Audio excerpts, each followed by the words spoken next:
There are two versions of every man. The one the world sees, and the one that lies awake at night, staring into the dark. The world sees strength, control, composure, but the night sees the truth. The pressure, the silence, the thoughts that get louder when everyone else gets quiet. I know that silence. I've sat in it. I've convinced myself I'm fine while I'm slowly losing my own control of my own mind. And here's what I've learned. The most dangerous battles aren't fought in public. They're fought in private. And if you don't win the war inside yourself, nothing outside will ever feel like you have enough.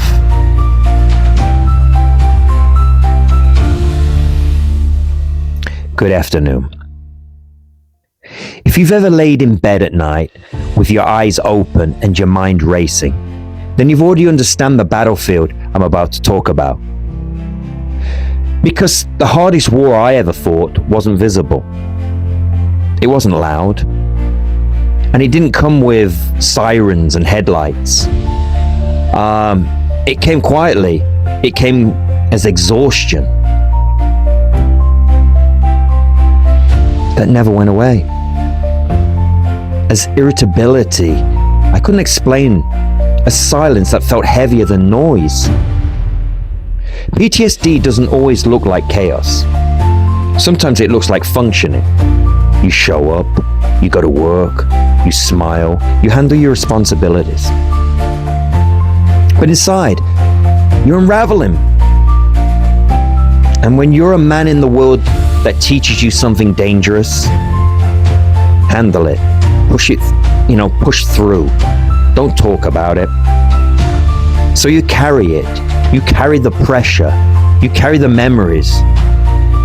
You carry the weight of being the strong one. And eventually that weight starts carrying you. That's where addiction found me. Not in party, not in some dramatic collapse.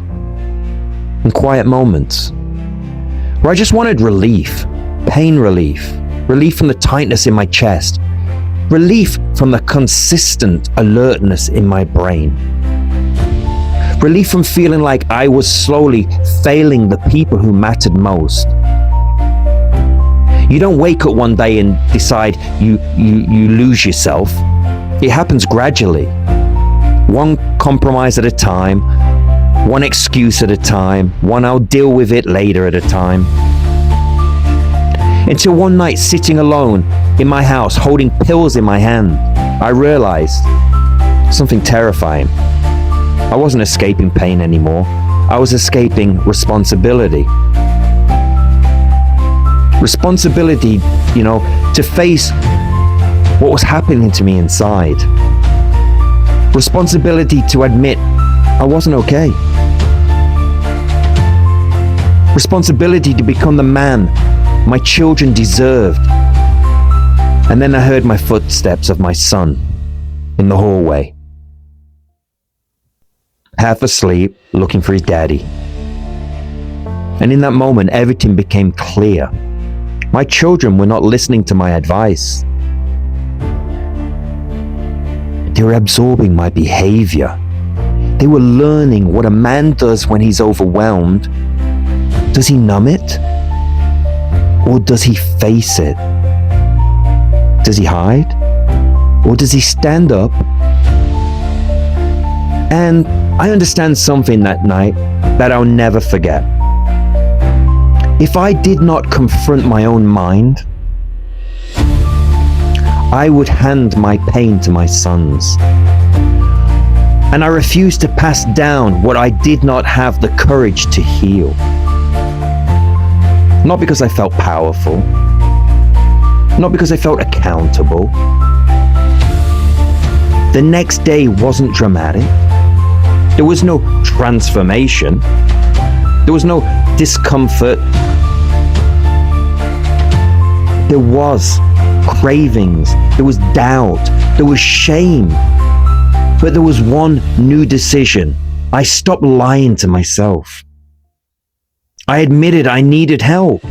I admitted I was struggling.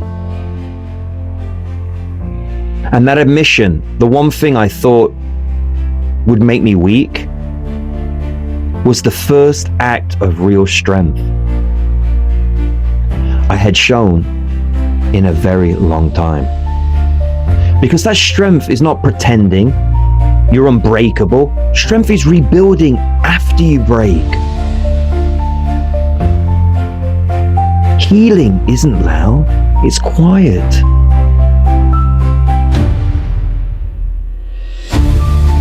Consistency, it's waking up and choosing discipline when your emotions are screaming for escape. It's sitting with the discomfort instead of the numbing it. It's choosing to be present with your children even when your mind wants to retreat. Little by little, the man in the mirror began to change. Still scared, still scarred, still imperfect. And that's when I understood the real lesson. You don't conquer PTSD, you manage it. With courage. You don't erase addiction, you replace it with discipline.